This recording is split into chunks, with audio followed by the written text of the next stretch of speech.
Welcome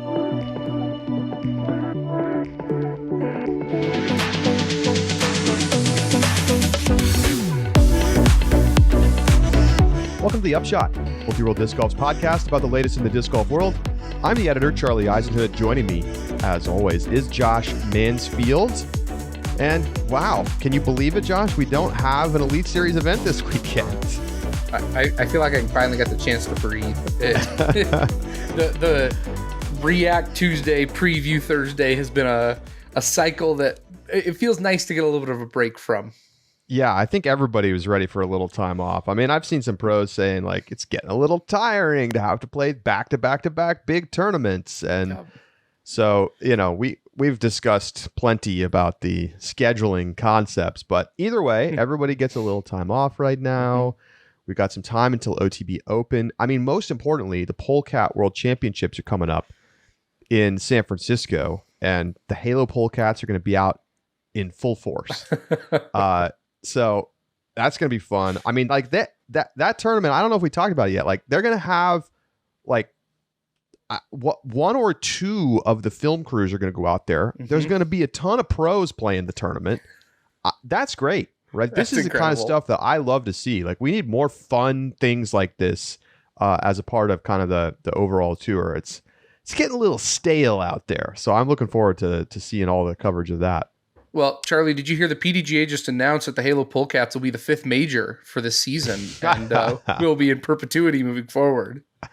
That would be fun. Honestly, it would be fun. Can you imagine?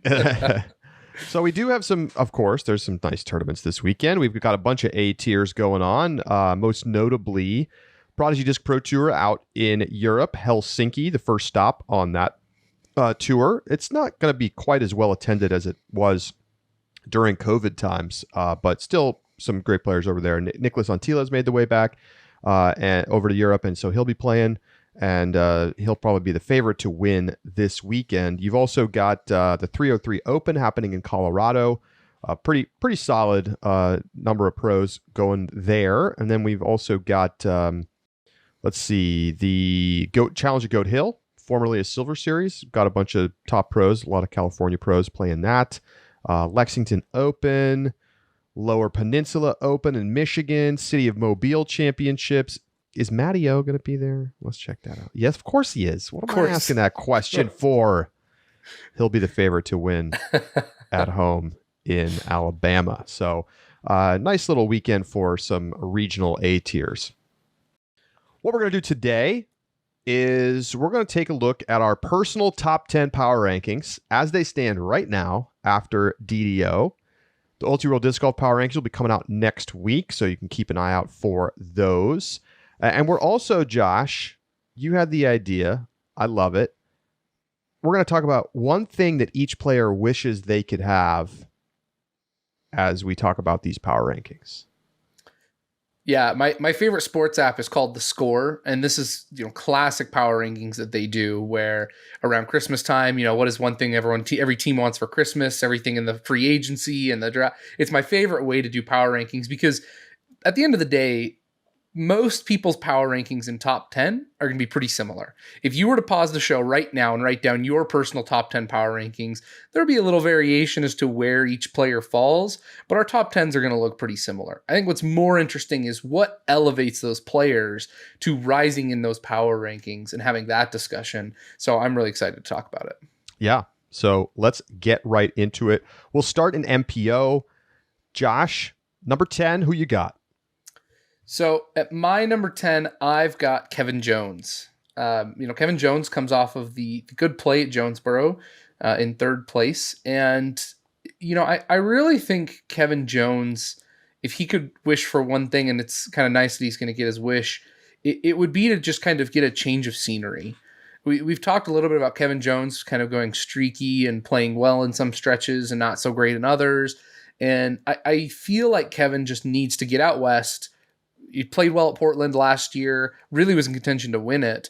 And I think just that change of scenery in those tournaments is going to make a big difference for Kevin Jones and kind of give him a fresh start in the way that we kind of feel and see Kevin Jones' season often goes. Yeah, the interesting thing about Kevin, and he didn't make my top 10, Josh. got the third at Jonesboro, but otherwise it's kind of been like in this like middling tier of finishing like between 17th and 25th a lot. And he's got 2 top 5s. And I certainly don't begrudge putting him up inside the top 10, given the fact that he got a 3rd place finish at Jonesboro. And power rankings are more about what you've done for me in the last 3-4 tournaments than it is about what happened at the very beginning of the season. Like Luke Humphreys is not going to be in my top 10, even though, I don't know if he's got a top 10 season so far, but it's close. Right. But yeah, I think for me, Kevin, bounces back and gets the 3rd, then he goes 17th at DDO, 22nd at Champions Cup, ignoring the Silver Series, 23rd at Texas State. So yeah, it's been kind of an up and down season for him. If I'm saying what he needs, it's consistency on the course. Yeah, he's got to put together more complete rounds. What would you ask for him? Like I said, I think it would just be, I think Kevin just needs a change of scenery. If I'm Kevin, I'm just asking, let's get to the West Coast. I think when you're having a rough stretch like that, you're probably looking at, Texas and Midwest, and you're like, okay, this is a break both in scheduling as well as in the geography and in course style. And, Kevin has a complete game. Kevin can do well at any style of course. And so I think when you're in a funk like this, the one thing that you just have to hope for and be excited for is just the change in scenery. And I really think that's going to do Kevin well. So a little bit of Pacific Ocean fresh air, it's, I think, going to benefit him greatly. Yeah. And 10th spot for me, I've got Emerson Keith. Emerson, the last 2 tournaments, 41st and 18th. Not amazing, but he was 5th at the Champions Cup. He was 6th at the Silver Series at Tallahassee. He was 8th at Texas State. So he's got multiple top 10s, including a top 5 at the major. And, that major's got to have some weight. And I think we've kind of seen Emerson start to pick up the play a little bit. And 41st at DDO is not great, but a lot of players did not play well at DDO, and not that you give them a pass, but you can at least understand the situation there. So for Emerson, it's an interesting question of like, what does Emerson need? I mean, I think he needs Worlds to come around, because Worlds Whisperer Emerson Keith is ready for action, and he's going to put that DDO aside from him. It's been interesting watching Emerson play. I feel like at times he just cannot miss. Like all of his shots seem like super dialed in, and he's like totally locked in. But I feel like the putting has really been the problem for him. Like when I've watched him on coverage sometime or even commentated some of the rounds, like he'll put himself in a great position, he'll have a circle's edge putt, and he'll miss it. So I guess if I'm going to give him one thing, it's like pick up the putting. 77% C1. That's not good enough. No, it's not. I think that putting, I mean, we've seen players who can survive with subpar putting. The problem for me, and what I think Emerson Keith would wish for, would be courses that don't have artificial OB. Emerson Keith is 71st in OB rate. He's got 52 OB strokes, and his OB rate is 0.102. The problem is that Emerson Keith's game is not strong enough in any one particular area to compensate for an exceptional amount of OB. It's not like he's just a mind-blowingly good circle 2 putter who then is able to scramble because he makes the long putts when he's OB. He doesn't throw far enough and hit the fairway often enough otherwise in order to compensate for a couple, several holes per round that he's going out of bounds. So I think Emerson really needs to get on some courses where the OB is a little bit less punishing, and it lets him stay between the ropes a little bit better. Well, that's not coming up. It's definitely not coming up. I think though, if you're Emerson, that's one of the big things you wish for. Imagine it, you cut that your OB rate in half. I mean, that makes a significant difference in the mentality of your round, your scramble ability, the pressure of your other shots, the pressure of your putting, and I think that would be something he'd really benefit from. My next player in number 9 spot is Simon Lizotte. Wow. I'm surprised that I have him in the top 10, But how can you not, the way that he's played the last 2 weeks? Quick mulligan. I said on the show on Tuesday that he had back-to-back podiums. False. He has back-to-back top 10 finishes. He was 6th at Jonesboro, and then, of course, finished 2nd at DDO. But, I mean, with back-to-back top 10s, that's going to generally put you inside the top 10 in the power rankings. And certainly that is the case for Simon Lizotte, who's starting to move up the board into 22nd place now in the Disc Golf Pro Tour standings. And, like, what does Simon need? If I'm Simon, I think I wish for this to keep going. Like, what you've found the last 2 tournaments, you've got to hold on to and take forward in this season. Like, this is Simon returning to form. Mm-hmm. Like, it's one thing if he shows up, gets to 6th place, right? He has that crazy round at Jonesboro that kind of vaults him up the board. And, like, that could have been it, right? He could have showed up and gotten 27th this weekend, and it would have been like, oh, that was a fun story for Simon. But instead, he persevered and ends up finishing on the podium. To me, it's like, keep doing what you're doing, because whatever's working for you right now is what you need to carry forward towards Worlds. Yeah. My number 9, I've got Joel Freeman. Joel has, we saw him early in the season, really in contention, I think, and on the lead card. He's still playing well. He has a 6th place finish at Jonesboro, but he has tapered off a little bit. Champions Cup 14th and DDO 26th. I think the biggest thing that Joel Freeman would hope for, he's not the strongest putter in the world, but the problem for me is that he's 14th in Circle 2 in regulation. It's a really good stat. He's 30th in Circle 1 in regulation, only at 39%. When you're not an exceptional putter and you're working on redeveloping your putting game, I think that Circle 2 in regulation needs to get kicked up to Circle 1 in regulation a little bit. And I think you can see Joel Freeman be in contention a lot more. So I think Joel Freeman's wish, 30 more feet in distance in order to really get inside Circle 1 in regulation more consistently, and I think could really vault him up this leaderboard a little further. I've got him in 6th. I think you got him a little too low, to be honest. I mean, the guy's been playing pretty great disc golf. Like, he's like sneaky good so far this year. It feels like people are not like totally giving him. Now, he finished 26th at DDO, so if you want to knock him down the board for that, I get it. But 6th at Jonesboro, 4th at Texas State's, 3rd at Waco. So, 3 of the last 4 DGPT tournaments, he's 6th or better. 14th at Champions Cup. So, look, he's not a top 5 guy right now. But here's the thing for Joel, right? I want to see him find some grace when things go wrong for him on the course. That's what he needs. Yeah. Stop getting on Instagram and complaining about some element of the whole design because you're frustrated because you went out of bounds when you hit a tree. Like, come on, man. Like, I feel like I'm seeing a lot of that lately from some pros. I don't want to hear you say good things about the course and then complain when you don't play well. Yeah.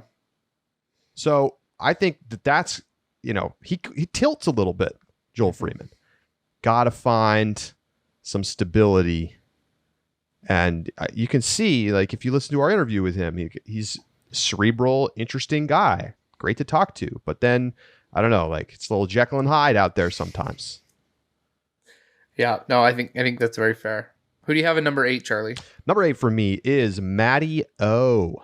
Okay. Matty O. He's had a tough season. I mean, let's be honest, like, the poor guy, he has appendicitis, and then he's playing great at DDO, and he gets sniped by COVID and has to drop out. So I think you kind of have to give him a pass for that one, right? Last 2 tournaments before that, Jonesboro, 6th place, Champions Cup, 5th place, Silver Series, if you want to count it, 2nd place at Tallahassee. I mean, really, he's only played 4 tournaments on tour because he had to miss all the beginning of the season. Comes out of Texas State, gets 15th. Okay. But then since then, hasn't finished worse than 6th. Guy's playing great. I think Matty O is just wishing for positive health. Simple as that. I have Matty O. I jump him up to my 6th place, actually. which I know you could argue is a little bit high, but when I'm looking at power rankings, not only is it what have you done for me lately, it's what do I expect you to do? And at any given week, like you said, I feel like I look at the leaderboard and my power rankings, and I confidently think Matty O will beat the guys that I've got behind him. And that is a testament to how well he plays when he's not healthy, right? And he's not getting on the tour as consistently as he'd like. And so I think, like you said, I mean, health has to be the number one thing that Matty O is hoping for, just so he can stay healthy, stay on the tour. And, the other thing that I think Matty O is wishing for is, just Alabama sports. That's what Matty O is always wishing for. So I've got him up in my 6th place. All right. Who you got in your 8th spot? We haven't heard that yet. So my 8th spot is James Conrad. James has had a good season. James has had a very James season where he's right at, and I think in any other season, you really see James in 8 to 10 mark.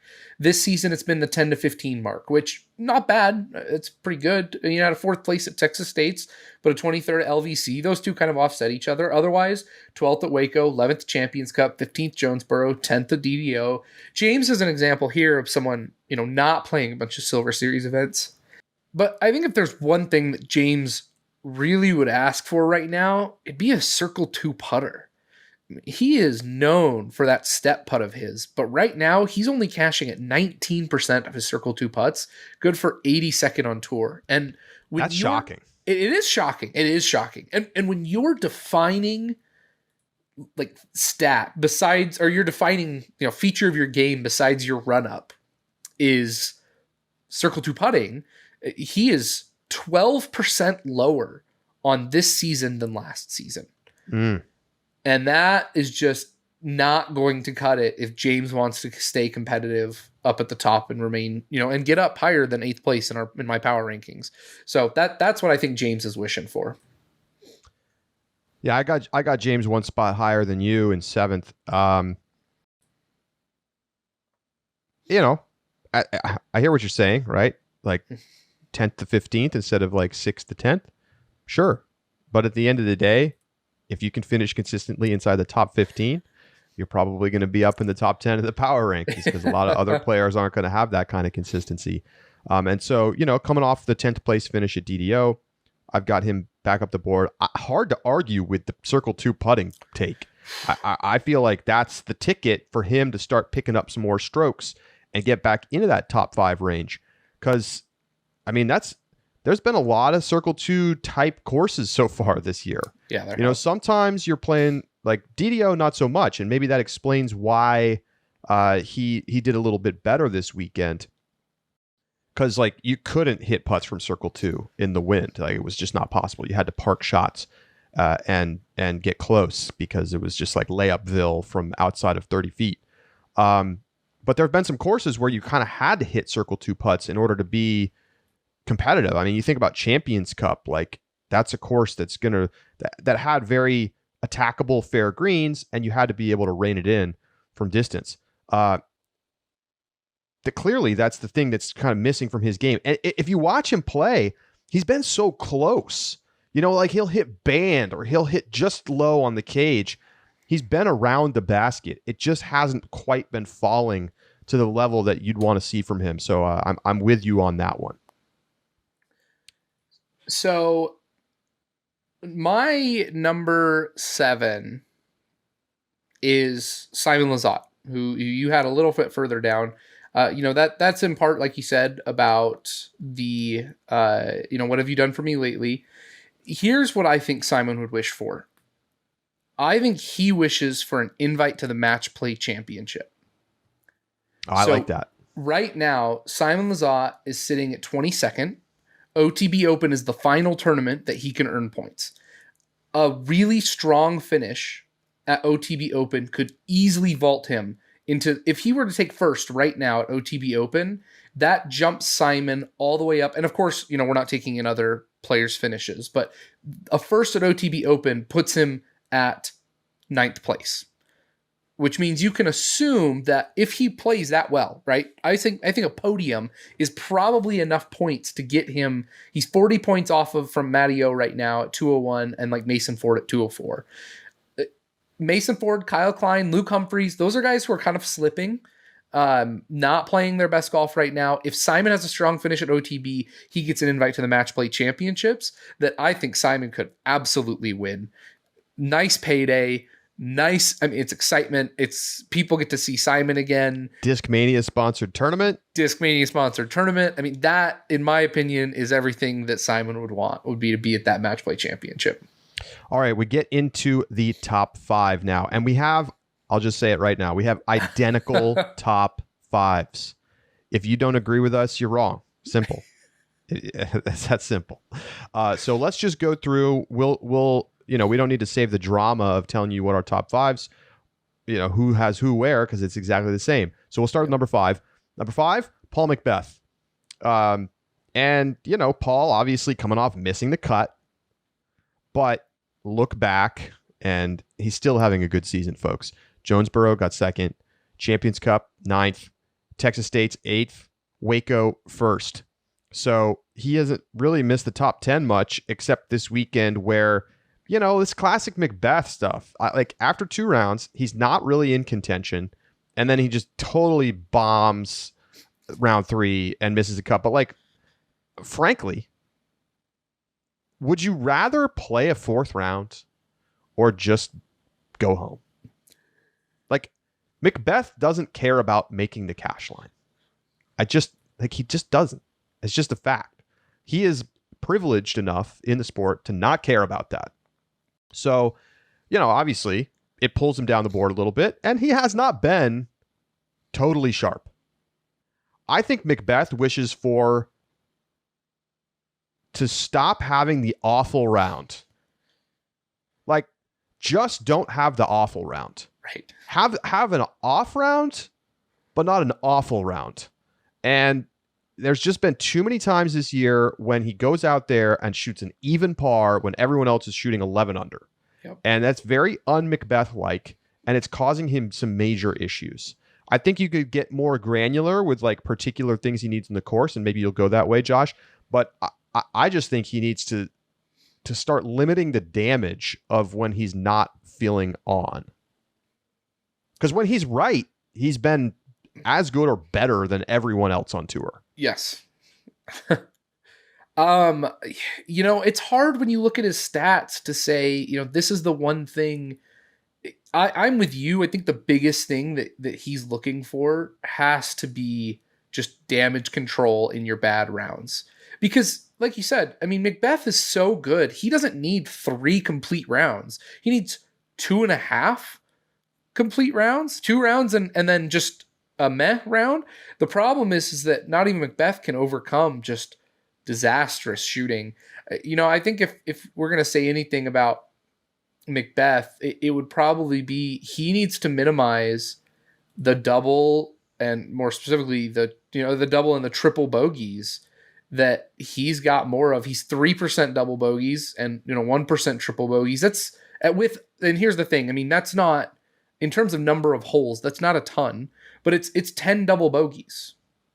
That's more than a double bogey around. All right, tournament. But don't look it up. Okay. I'm going to look it up. Do you think he had more double bogeys last season total than 10? Than 10? Double or worse. Double or worse. So far this year, he's how many double or 13. worse? 13. He's got 13 double or worse. How many did he have last year? I'm going to say more. Wait, does he have 3 triple bogeys? That can't be right. Is that right? That's what it says on UDisc. Oh my gosh. Okay. He has three triple bogey or worse. Over under 2021 season, 13 double bogeys or worse. There's a lot of golf left, There's a lot of golf left. I'm going to take the over. And you are correct. Okay. Last year, he had 0 triple bogeys last year. 0. So 0 triple or worse bogeys. 0 triple or worse. Okay. But he had 22 double bogeys. Okay. Now, think about that, right? That's over the entire season, including all of the, NTs and everything else, all the majors, et cetera, et cetera. Yep. And we're through like about a third of the season right now, and he's got 13. Last year, he had 22 total over the whole year. Got to clean up the big numbers. So, and that kind of goes with what you were saying. So, Josh, who do we have at number 4? Number 4, we have Gannon Buhr. Gannon has played. I mean, we talked about after his LVC finish, it'd be impressive for him to podium again or top 5 again, and he's done that twice at Elite Series events. He's got a 5th at Champions Cup and a 5th at Jonesboro, and the big thing. I mean, his bad tournaments: 25th at Waco, 24th at Open. That's not bad. That's, not great, but when the rest of your season is marked with top 10s, that's impressive golf. And so I really think that Gannon has been doing really well. I think if there's one thing that Gannon would wish for, I think it would be to be in contention late more often. He's doing well. He's finishing well. I think if you give Gannon another opportunity, kind of like LVC, I really think he's going to be in good form and have a really, really good shot at winning it. But he's got to get himself in contention with the final 9 holes. So I think that's probably what Gannon is wishing for himself. I mean, run back the final round of LVC and final round and playoff. Let's say run that back 10 times, right? Put it in the computer and run it 10 times. He's going to win probably 60-70% of the time. I mean, I think if you could go back now and replay that round, he probably wins. Yeah. I think we saw a little bit of the pressure, of the nerves, of the inexperience down the stretch. Now, obviously, you got to tip your cap to Drew Gibson, who played out of his mind in order to not only get into the playoff, but then beat Gannon, who threw really good shots in the playoff too. Like even when Gannon made that big mistake, I forget, I think the 4th hole of the playoff, 3rd or 4th hole of the playoff, he hits the tree early in the fairway and he's way back. And Drew has a great drive. And it's like, all right, this is it. Like if you don't get this upshot, and it's hard to call it an upshot, it's like a full power drive from the fairway, and then he laces it and puts it inside the circle. I mean, I just feel like he's totally capable of winning that tournament if you run it back a few times. I think that was hole 17. I don't think it quite was the playoff yet. No, I'm telling you it was a playoff. Okay, all right. I'll have to go back and watch. I mean, it's very possible that also happened on 17, but for sure it happened in the playoff. For sure happened in playoff. And he was short on his drive and then had to make a great shot, and he did. Okay. But anyway, so yeah, I mean, I'm right there with you with Gannon in this spot. There's few players more consistent than Gannon so far this season. Like Gannon has finished at tournaments at which they have both competed since Texas State's. Gannon beat Macbeth at Texas State's. He beat him at the Champions Cup. He finished behind him at Jonesboro. Macbeth was 2nd. Gannon was 5th. And then, of course, with Gannon's 10th place finish at DDO, he blew Macbeth away. So, this is not a fluke. This is not a kid who's just a little flash in the pan. We're seeing the emergence of one of the next great players. And you said be in contention. I mean, I'll go a step further. The thing that Gannon is missing right now is a win. Yeah. He's the only player in the top 5 of our power rankings that has not won an Elite Series event. Now, of course, that's understandable. This is really the first season that he's been in this kind of spot where you would consider him as having the possibility of getting a win. But of course, that's what he's wishing for. I mean, some of these other guys, sure, they want to win, but they're wishing about winning the World Championships or winning the most majors of all time, or they have aspirations above and beyond winning a regular season DGPT tournament. Yep. Gannon Buhr just wants to get a W, and I think that's going to be the next big step for him. And we're looking at a future superstar in the making right now. Charlie, who do we have at number 3? Number 3, Calvin Heimberg. Yes, indeed, Calvin Heimberg, of course, getting on top of the podium at both Champions Cup and then winning Jonesboro. He was also top 3 at Texas State's. A little bit of a bumpy start to the season. Got the 16th at Waco. and was weirdly low at Belton, 6th on the Silver Series. But since then has just been fantastic. Hasn't missed the top 10. If you look at it, he has only missed the top 10 once this entire season. We're seeing Calvin start to refine like what makes him great, right? All of the concern at the beginning of the season was that he was struggling with the circle one putts. That has not been a problem for the last 4 or 5 weeks. Yeah. Like these last 3 tournaments, I don't even need to look at the stats, because when you watch, you're seeing him hit the putts. You're seeing him make the clutch putts. Jonesboro hit a ton of big putts. And so the complete game that Calvin has always brought to the table is starting to come into form with regularity. Is it silly for me to say that what Calvin wishes for is his first major title? I feel like that's the thing that's the only, like, what's left for Calvin to do besides win more tournaments in general. Like, I have another thing, but I'll let you go first. But I think he just wants to get that major, right?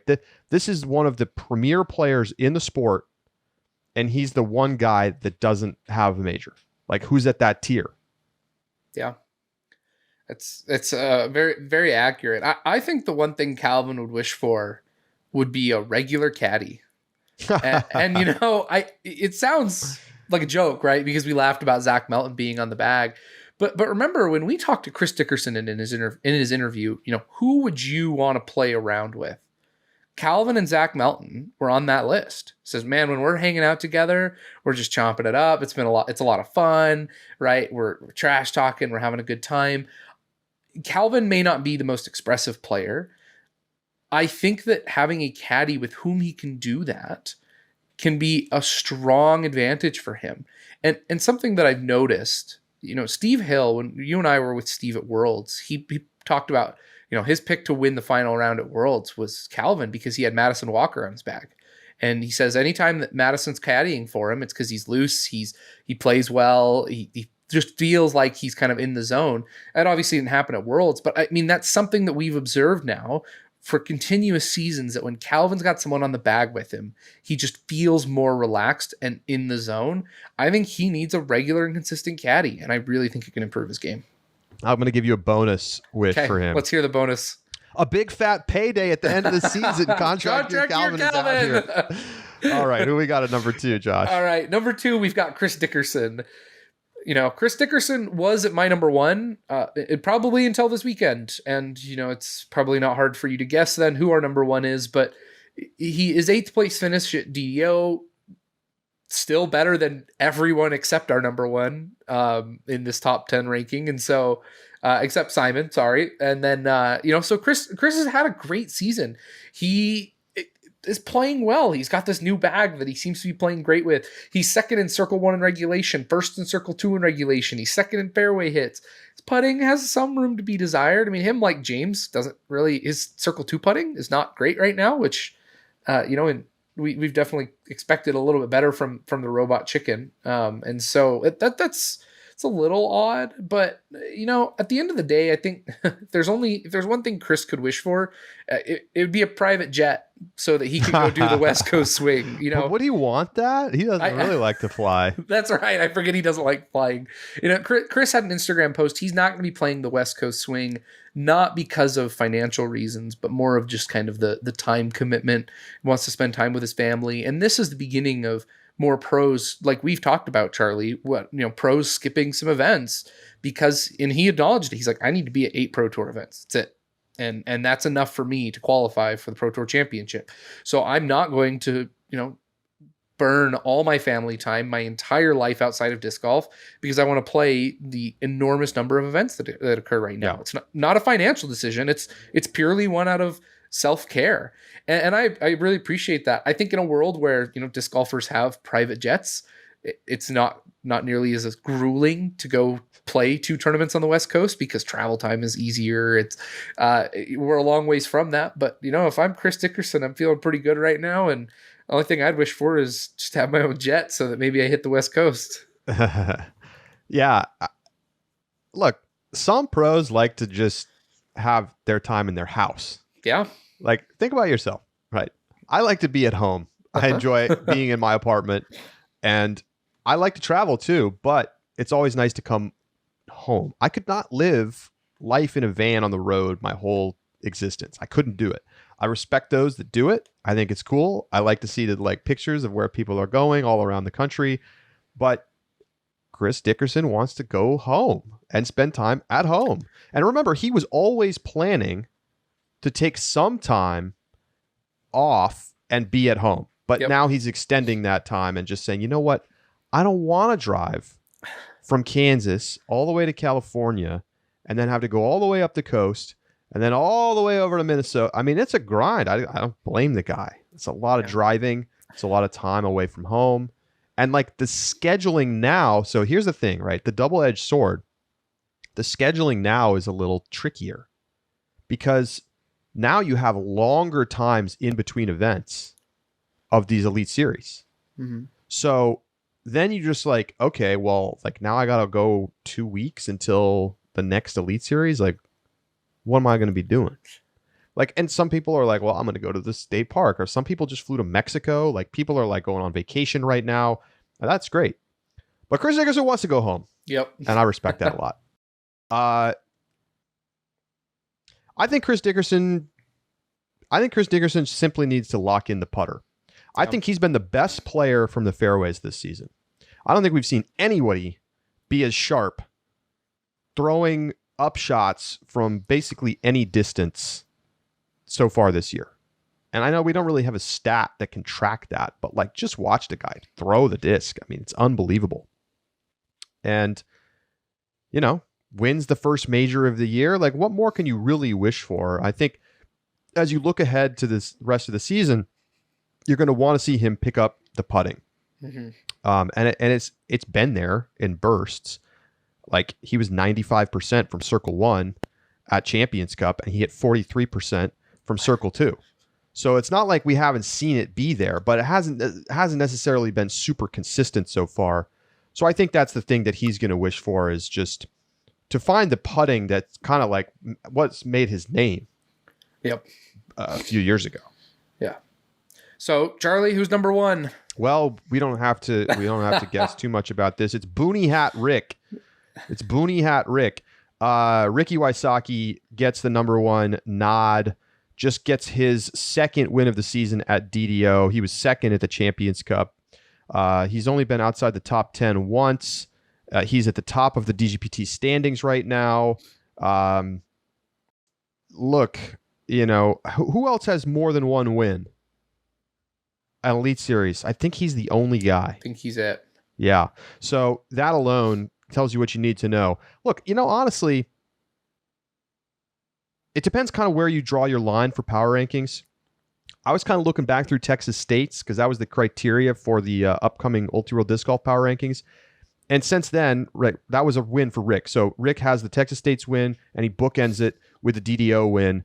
And so that's great. I mean, I think you could argue for Chris Dickerson at number one because he won the major. Wouldn't have a problem with that. Yep. But I've got Ricky there. And, man, Ricky's playing awesome. I think, like, you look at the stats, the only thing that's kind of slacking right now is Circle 2 putting. And it's not a surprise to me. Like, we're seeing a lot of guys who switch bags still struggling a little bit with the Circle 2 putting. I feel like if you were to do some kind of statistical analysis and you like looked at people who switch bags and you said, okay, what takes the longest to adjust? It isn't a surprise to me that it would be Circle 2 putting, because there's a big time feel aspect there. Slight changes can cause misses, because if you think about how exacting that angle and that power has to be on the Circle 2 putting. But am I really going to say that that's the thing that's like that Ricky wants or is looking for? No, I think Ricky needs to win a freaking major, man. Like at the end of the day, he's wishing to get back on top of the major. Like, he could come on here and tell us that consistency is more important to him than winning majors. And maybe I believe him, but maybe I don't. I think that the way for Ricky to really prove it this year is for him to win one or two majors. And if he continues to play like he is right now, and he does that, he's going to win another Player of the Year award, and he's going to cement himself as the guy, the top guy in the sport. But obviously, a great win for him at DDO, winning at home, for the namesake of the tournament. Yeah, Ricky, that's my exact same answer. Ricky has not won a major since his world championship in 2017. And had the bout with Lyme disease, but Ricky has been, I would say, the best player outside of probably Paul McBeth when he's been healthy.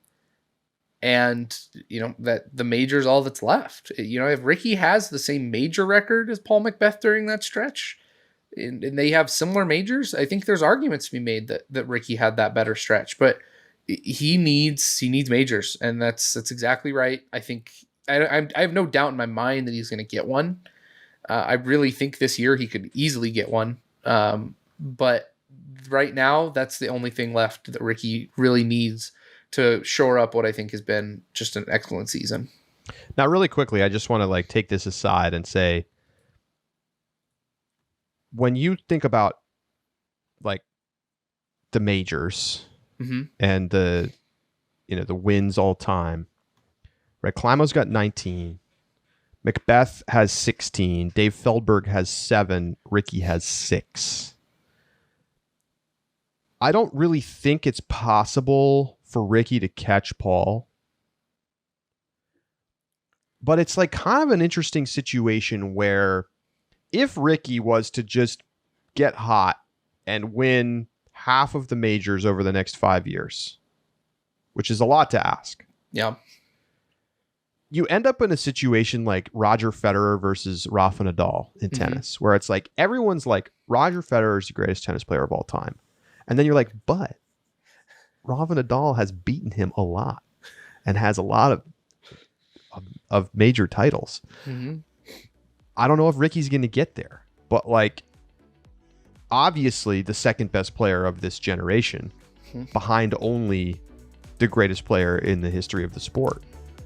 And going to be I'm curious to see how these next few years play out, and if Ricky can maintain this level, and if he can start to get some more majors under his belt. He's got to do it quick because he's got players up and coming behind him. FPO Top 10 coming up next.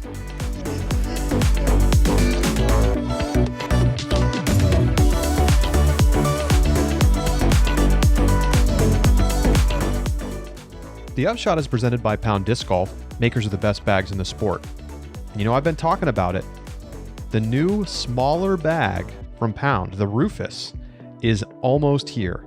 You can check out videos of the prototype version 1 and 2 on Pound Disc Golf's new YouTube channel.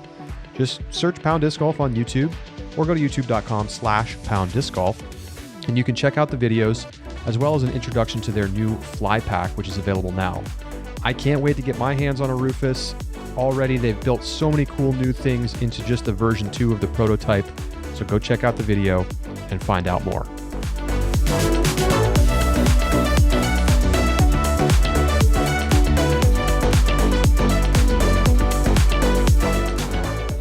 Welcome back to The Upshot. Top 10 FPO. Josh, your number 10. Take it away. Yeah, my number 10, man, it was kind of hard. I think, it's Sarah Hokom. Sarah Hokom benefited from where that cut line is a little bit because, she has the 10th at Open at Tallahassee and 3rd at Champions Cup. But honestly, that 3rd at Champions Cup is the only thing that keeps her in the top 10 power rankings right now. 12th at Jonesboro, 12th at Texas State's, 16th at Waco, 21st at LVC. She has not been a consistent top 10 player at the Pro Tour events. I think a big part of it has to be the strength of the field and the fact that there are just more FPO players who are playing really, really good golf right now. If I'm looking at, because her fairway hits, for example, right now, or last year were 69%, good for 9th. Right now it's 66%, which is good for 31st. Wow. It, I think Sarah Hokum, kind of like Kevin Jones or Emerson Keith, she just needs to get back in the woods. I think that's all Sarah's wishing for. And I know that wish is not going to come true for a little while, but I could see her doing very well at the Masters Cup and then Beaver State Fling. But, she's got a little ways to go. It's not until end of June that you hit the U.S. Women's Championship and then really get a little more golf that I think is suited for her game. I think that's the only thing Sarah Hokum's wishing for right now, because her game, there's just too many good people right now for her to play okay at these longer courses and then still finish in the top 10. Yeah, we had one Pure Woods course on tour so far this season. That's it. It was Champions Cup. She finished third. Yep. Like, at the end of the day, her game is becoming even worse relative to the field on open bomber courses. Yep. She just does not have the power to keep up. And all these young players are coming in who can throw it a mile.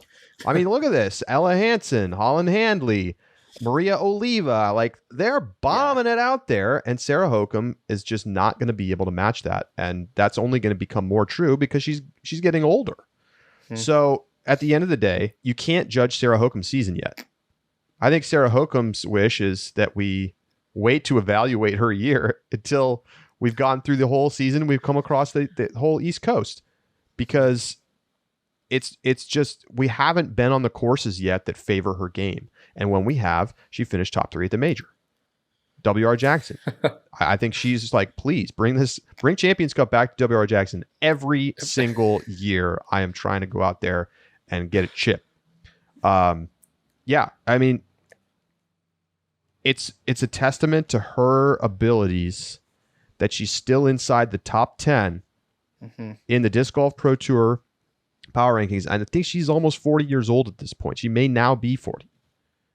And yet here she is in 8th place in the Pro Tour standings, holding it down. Respect. On we go. I also had at Hokum at 10. We have very similar lists.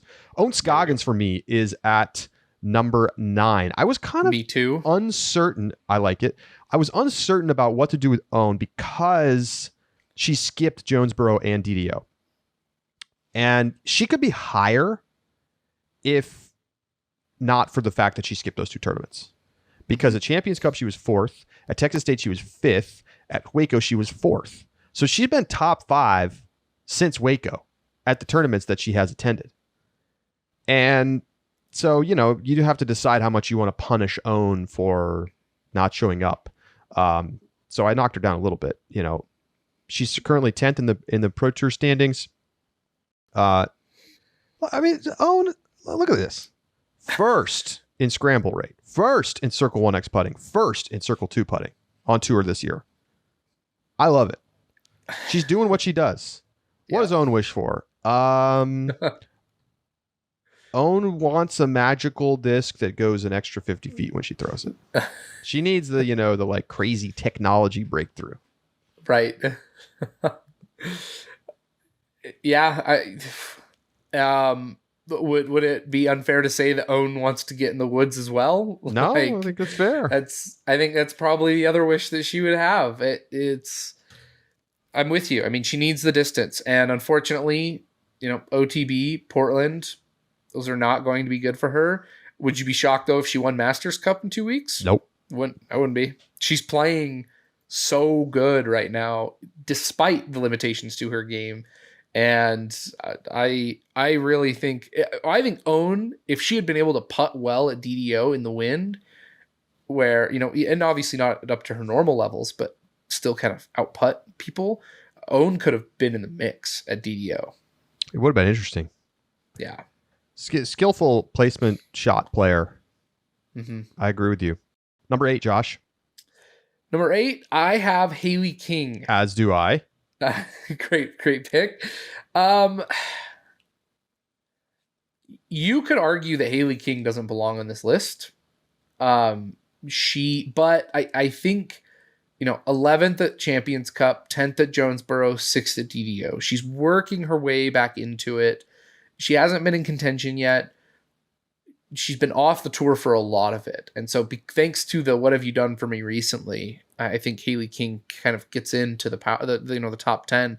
But look, I mean, Haley King is too good of a player to not be a consideration and to at least think about when you go to a tournament on any given weekend. Well, and also, just to point it out, she's one of only 6 players that has top 10 finishes at both Jonesboro and DDO. So there you go. Power rankings, baby. Power rankings.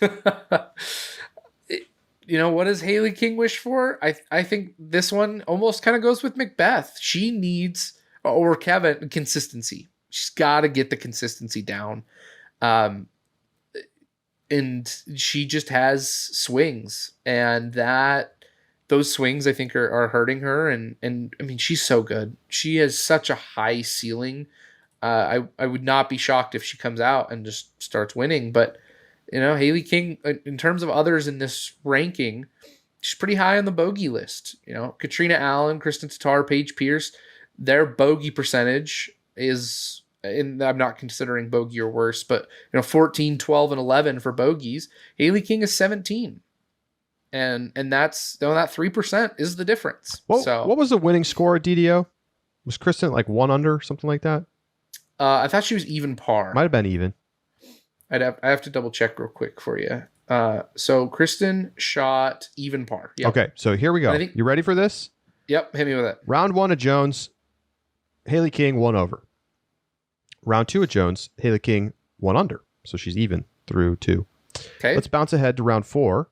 She was 1 over at Emporia. Had a nice back 9.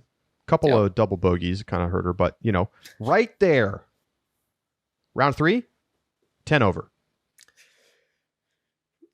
Did not birdie after. I had 1 birdie on hole 4. Did not birdie again. Had 3 double bogeys.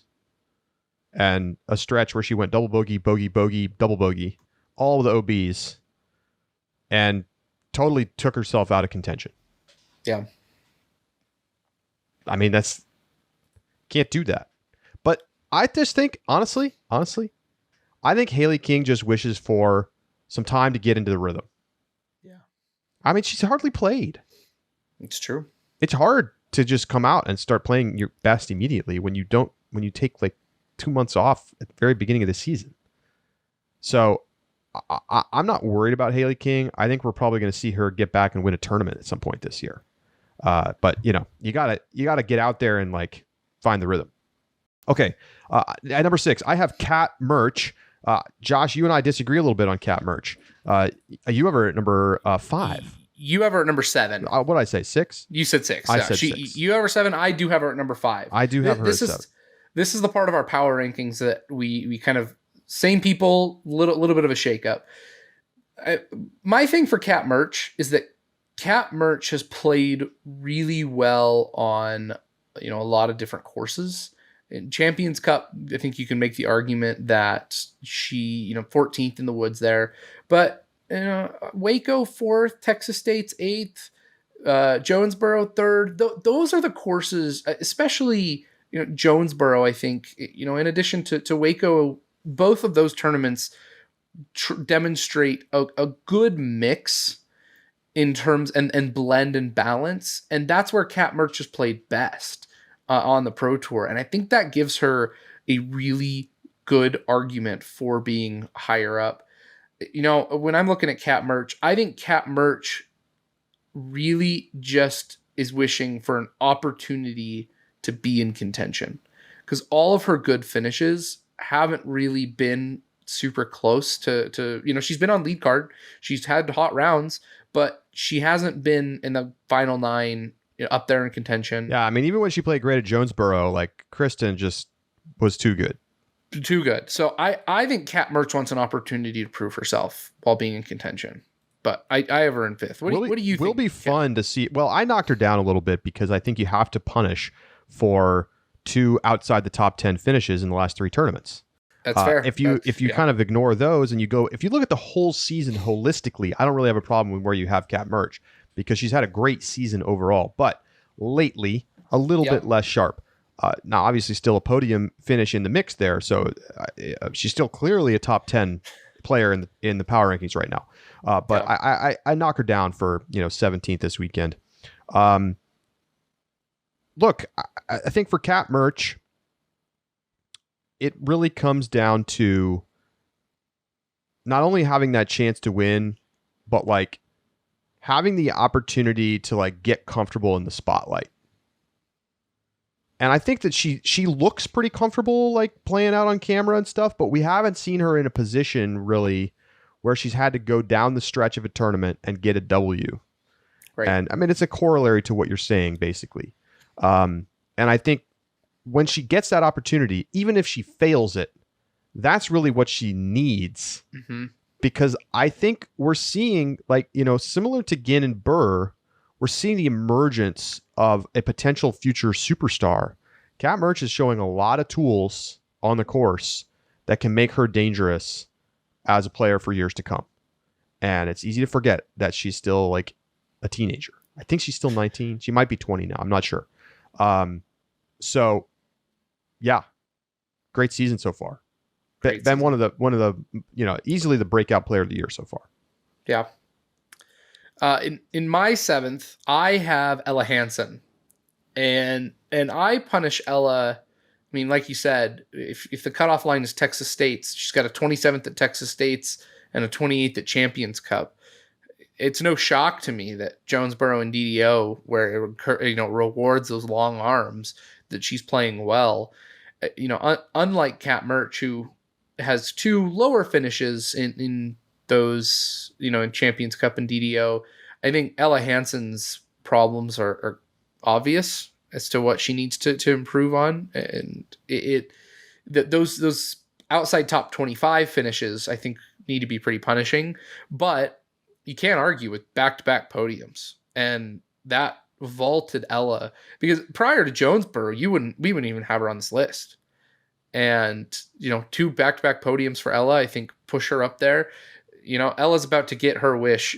She's about to get 2 of the longest throwing courses that are new courses, having been redesigned on tour, and no one else has played before. Ella's getting her wish walking into OTB Open. I think Ella just wishes for tuning up the upshots. I mean, Yeah. I really do think it's that simple. Like, you can watch very specific moments from this season where she has a massive drive. She's 150 feet out. She just needs to throw it to the basket and make the putt, and she leaves herself a 40-footer.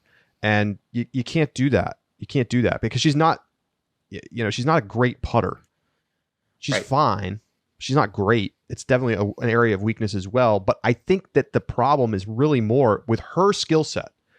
It's not like she needs to be able to make circle 2 putts with regularity.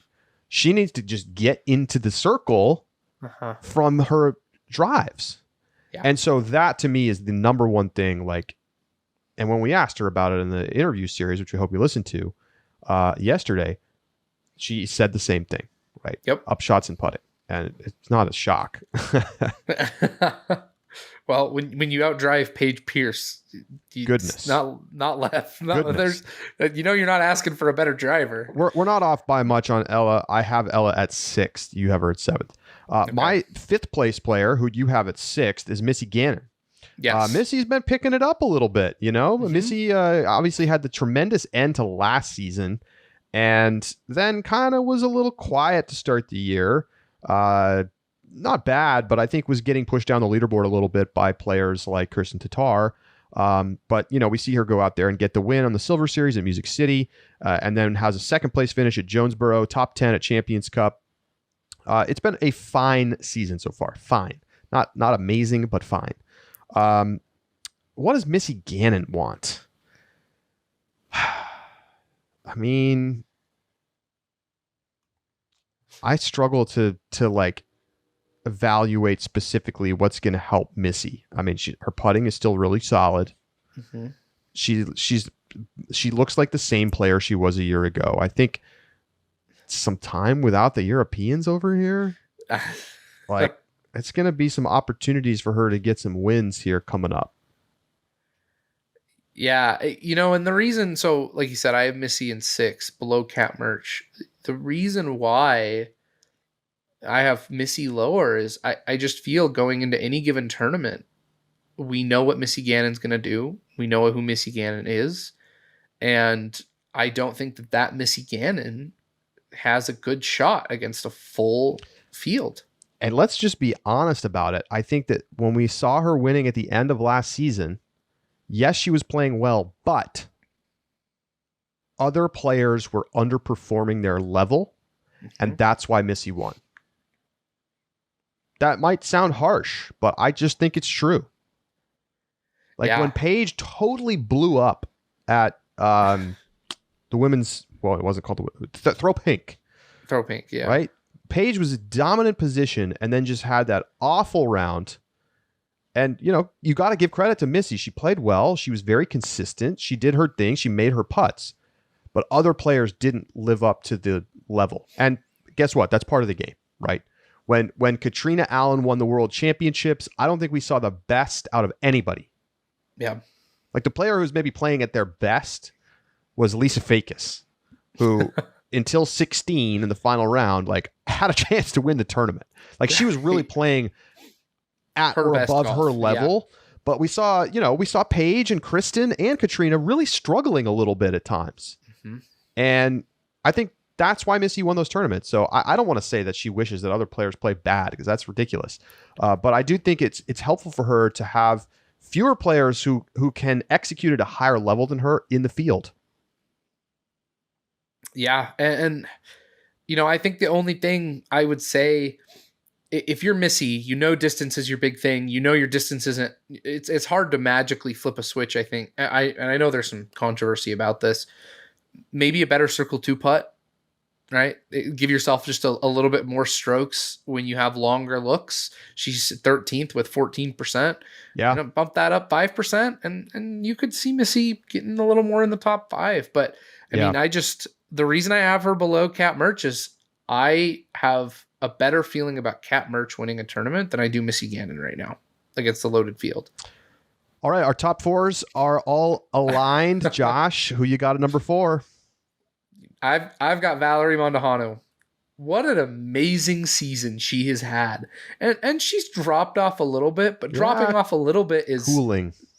Still 6th, 7th, 7th, right? Like that's not too bad. And we really probably should have tapered that a little bit. I mean, she was in Texas.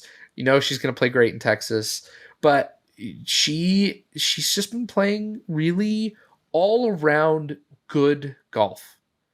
And I think that's good for 4th place. I mean, not doing anything exceptionally well except scrambling, but also not doing poor at anything. The one stat when I'm scrolling through her stats and looking at, and I don't know anecdotally if how true this is. I'd have to kind of go back and think about it. But her bounce back statistic, which tracks how often you get a birdie after you get a bogey, which is a little bit of a difficult statistic because, you know, sometimes the holes are easier after a hard hole. They don't put as many hard holes, whatever your argument may be. It still is the entire field's being measured against the same stat. She's 19th in bounce back. I don't really care so much about the percentage as more I care about where she is relative to the field. And 19th in the FPO field for bounce back is fairly low. So it looks like Valerie, maybe with a little bit more experience, just needs to shake off the bad holes. And I think that may be able to put her in a better shot to kind of get a little more attention. I have a kind of a weird angle on this. I think that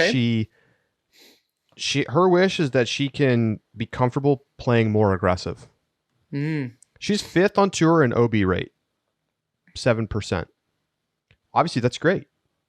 But think about her abilities and think about the fact that she's going OB like very, very infrequently. And think about the moments where we've seen her play aggressively, like on what is one of the iconic shots this year, to seal her Waco win. I think Valerie needs to have that gear of saying, you know what, I'm going to attack even if it costs me a stroke. Mm-hmm. Because I think sometimes it's maybe a little too conservative. Paige Pierce goes OB a lot. Paige Pierce also wins a lot of tournaments. Yeah. And Paige Pierce plays with a level of aggression that a lot of other players don't. And I don't think Valerie Mondahano needs to get to that level, but 5th in OB rate may mean that you're not playing aggressively enough. That's a fair argument. Number 3, Number 3 for me is Katrina Allen. Same for me. Katrina also feels like she's cooled off slightly since the tremendous start. You know, she didn't miss a podium through Texas State's and then has gone fifth, second. Now, I mean, we're nitpicking to complain about those numbers. I mean, she's had a great season. But, you know, at the beginning of the year, it was like, wow, is this like Katrina just going to dominate this whole season? And not really, but, you know, she's second in the Pro Tour standings. She's been the most consistent player outside of whoever is sitting at number 1 right now. And, you know, I hate to be a broken record, but let's be honest. The thing that Katrina Allen wishes for, and probably wished for a long time, is a more consistent Circle 1 putt. 25th on tour at 66% right now. Yeah, you just want to see her get up into the top 10 or 15. You know, if you could get 72 to 75% from Circle 1, that would be the difference maker for her at a lot of tournaments. And it's an easy one, but it's a true one. You know, she's up 3% from last year, but we all are also looking at a smaller sample size. But let's be honest, putting's the reason she lost DDO. She was in the driver's seat, missed the putts, takes the double bogey on 16, doesn't make the putt for the playoff on 18, and that's all she wrote. You know, I think I'm with you because, and like you said, I think at this point it's nitpicking because it is. The top 3 are just so close in their skill and competition right now. I think you knock Katrina for the fact that she was not in contention at Champions Cup. She shot a great final round, but was not in contention going into the final day, much like Paul Macbeth. And, you know, when you're splitting hairs right here, that's the difference. And that's why I leave Katrina off and put her down in 3rd. You know, and that's about it for me too. It's what she would want.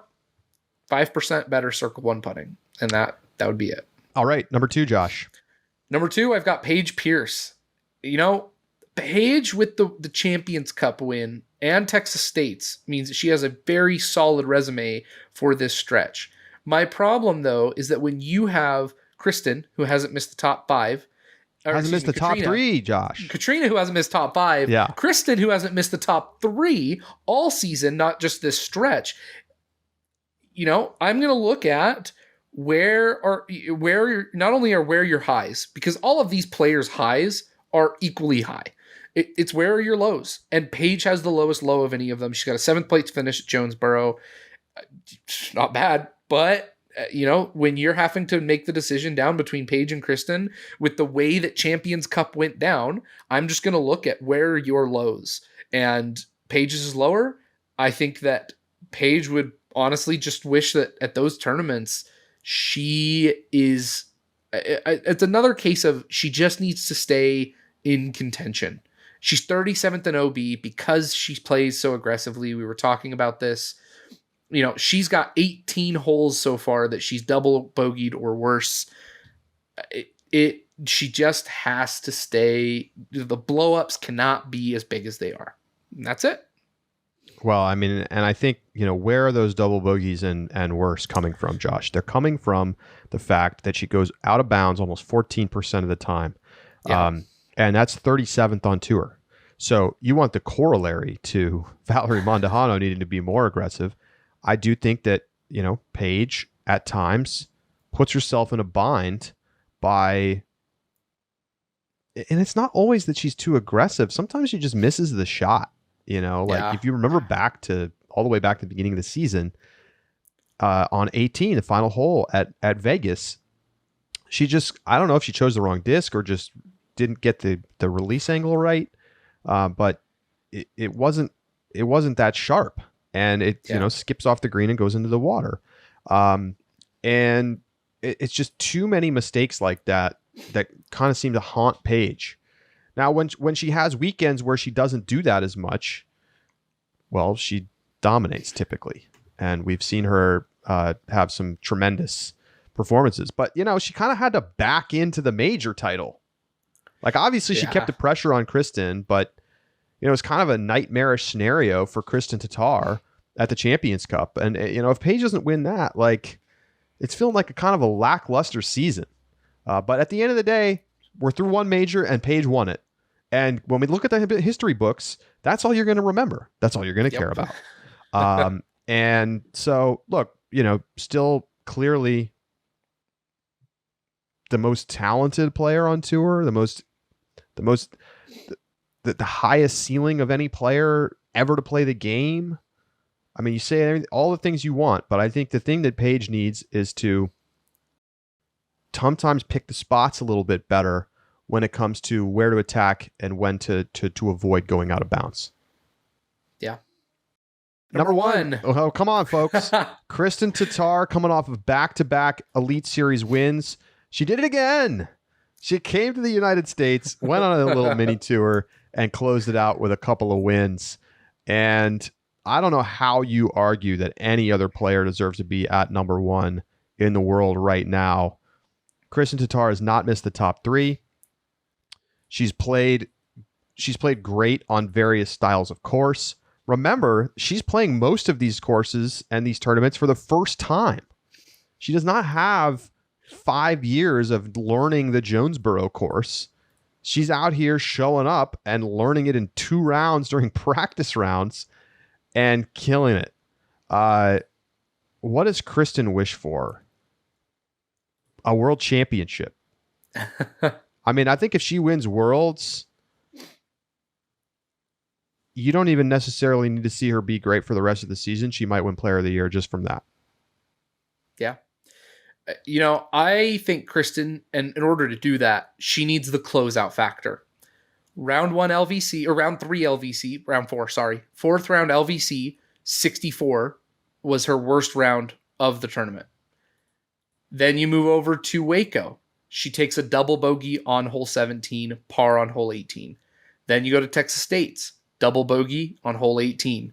You go to WR Jackson, Champions Cup, bogey 17, 4-putt, double bogey 18. Yep. You go to Jonesboro, she didn't miss anything. And then you go to Emporia, and she didn't do bad at the end. But let's be honest, she parks hole 18, and there's no question about it. It's done. She wins. But she left the door open for Katrina. And she was lucky that Katrina didn't make her putt and push it to a playoff. So that's what Kristen needs to get birdies on hole 18 and close out tournaments, putting pressure on the leader if she's not it, or closing it out when she is. And she could have 4 or 5 wins right now if she did that. I mean, you make a great point, Josh. You really do. She didn't really hit a big putt down the stretch at DDO. No. And she just put herself in a position to win already.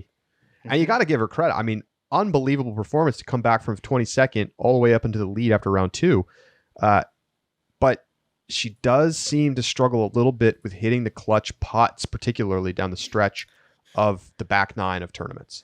Yeah. And when you're up by 4 strokes going into the round, or 7 strokes or whatever it is, it doesn't really matter. But when you're in a battle, you can't rely on your opponent to make a mistake. Mm-hmm.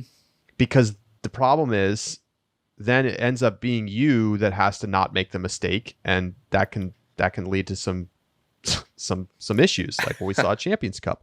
And so, yeah, the clutch factor, I like that, Josh. I really do. I think that's probably the one area where you could be critical of her season so far, and that's about it.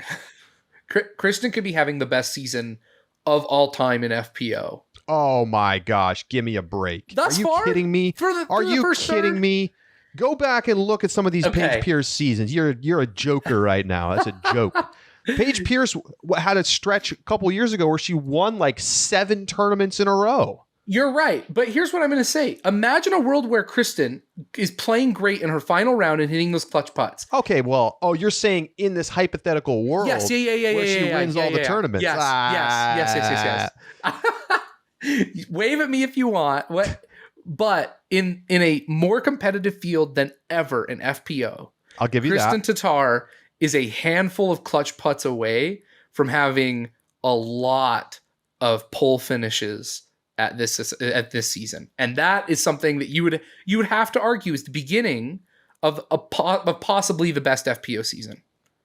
Okay, I'll give you that. Okay, all right. Not right, and not as her season stands. No. I'm saying imagine that what I just highlighted had been fixed, she could be on track to, I think, contend with the best FPO season. I think it's true. Okay. I mean, if you finish on the podium every tournament and some like late round issues are causing you not to win them, and it's not insane to say that she's had an opportunity to win every tournament this season. That's not at all. That's not outlandish, which is pretty crazy. Yeah. Shows you how good she's been. I'm going to put my head back on after you tore that off and then go on with my day. All right. Well, that is going to do it for today's edition of the Upshot. We got an email last night from Emily. Mm-hmm. And Emily said, what the heck happened with the subscription giveaways? And you know what, Emily? You're totally right. We have been putting that off because we have had so many tournaments to go through. We haven't had a time to go back and really look at what everybody sent in. We have so many great emails about ways to improve the show and ideas and thoughts. And we're gonna look over that all this weekend. And next week we're gonna take it on. We're gonna talk about it. We're gonna introduce some new segments, and we're also going to give away some subscriptions. So thank you to all of you who sent stuff in. If you're not already a subscriber, we hope you become one.